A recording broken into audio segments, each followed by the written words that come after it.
Hello student, today we are going to discuss how to find the distance and the displacement in the hexagon regular polygon hexagon path, right?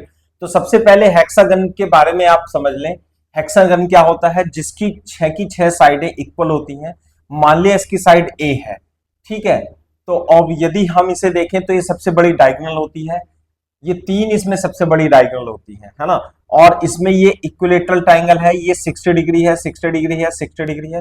तो जितने भी इसमें triangle हैं वो सभी equilateral triangle होते हैं, क्योंकि सारे एंगल क्या होंगे इसमें 60 डिग्री होंगे।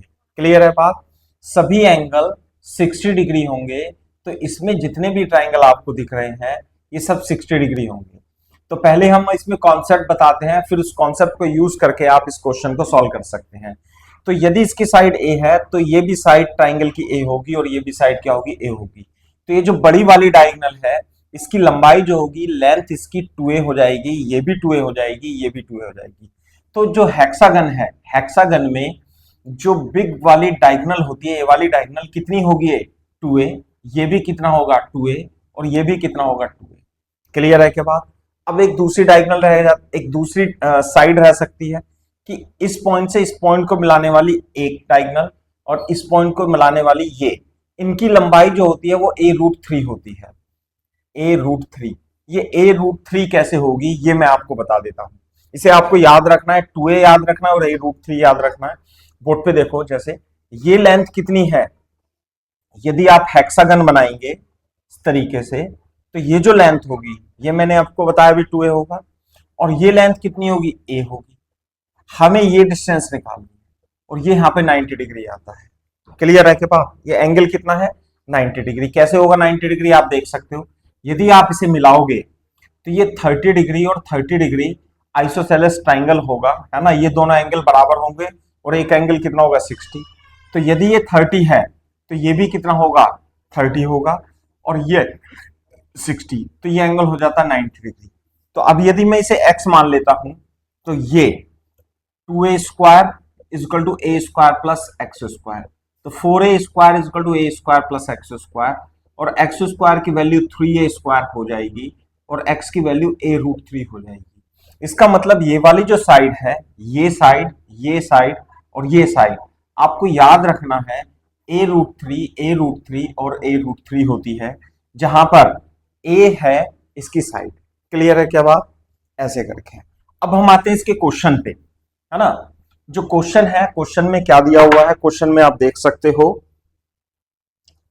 क्वेश्चन में कहता है एक मोटरसाइकिलिस्ट है जो एक hexagon circular track, hexagon track को फॉलो करता है और वो अपने लेफ्ट एवरी टर्न पर 60 डिग्री घूम जाता है और 500 मीटर चलने के बाद, है ना। तो जैसे ये 5 मीटर चला, ये इसे ऐसे जाना था, अपने लेफ्ट में 60 डिग्री घूमा, फिर 60 डिग्री घूमा ऐसे करके, 500, फिर 60 डिग्री घूमा ऐसे करके, फिर 60 डिग्री घूमा ऐसे करके, लाइक दिस, और फिर 60 डिग्री घूम जाता है ऐसे करके। और एक साइड जो है ये हेक्सागन ट्रैक को फॉलो करता है 500 मीटर, 500 मीटर, 500 मीटर। क्लियर है क्या बात? अब इसने क्या पूछा है? उसने पूछा है डिस्प्लेसमेंट और डिस्टेंस पूछी है, किसमें? After the third second, 6 second and 8 second, after the third turn, 6 turn and the 8 turn. तो यहां से यदि हम इस स्टार्ट माने O से, फिर ये A पे गया, फिर ये B पे, C, D, E, और फिर ये आता है। तो यहाँ पे फर्स्ट टर्न हुआ, सेकंड टर्न हुआ, थर्ड टर्न यहाँ पे हुआ। थर्ड टर्न में जो डिस्टेंस होगी, थर्ड टर्न में डिस्टेंस निकालना है आपको और डिस्प्लेसमेंट निकालना है आपको। सही है बात? तो मैं थर्ड टर्न यहां पे लिख देता हूं। आफ्टर थर्ड टर्न डिस्टेंस 500, 500, 500, तो टोटल डिस्टेंस 500 मीटर, और डिस्प्लेसमेंट ये 2a के बराबर होगा, और a की वैल्यू यहाँ पे 500 है, तो 2 इंटू 500, 1000 मीटर डिस्प्लेसमेंट हो जाएगा। तो इसे मैं 1000 मीटर लिख देता हूं। 1000 मीटर डिस्प्लेसमेंट हो जाता है। थर्ड टर्न के बाद वो पूछता है 6 टर्न, थर्ड, फोर्थ, फिफ्थ, और ये आ जाता है फिर से 6th। तो जहां पे पार्टिकल गया मोटरसाइकिलिस्ट उसी पॉइंट पर आ गया, तो आफ्टर द 6 टर्न बताओ जरा डिस्टेंस कितनी होगी? 500 500 500 इंटू 6, ये हो जाएगी 3000 मीटर। और डिस्प्लेसमेंट कितना हो जाएगा? बोलो 0, क्योंकि जहां से गया उसी पॉइंट पर वापस आ गया।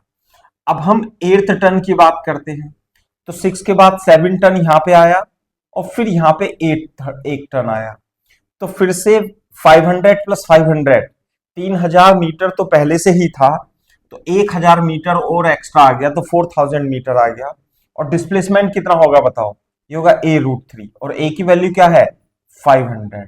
तो 500√3 आप डायरेक्टली आप इसे फॉर्मूला लगा सकते हैं, और ये इस केस में डिस्प्लेसमेंट हो जाता है ना। तो आप इस क्वेश्चन को ध्यान रखेंगे इस तरीके से, a√3 होता है, ये 2a होता है, इसमें डिस्टेंस और डिस्प्लेसमेंट निकाल लेते हैं। यदि आपको ये वीडियो इसका सोल्यूशन लाइक किया हो, आप पसंद आया, तो you can like and subscribe the channel. Thank you.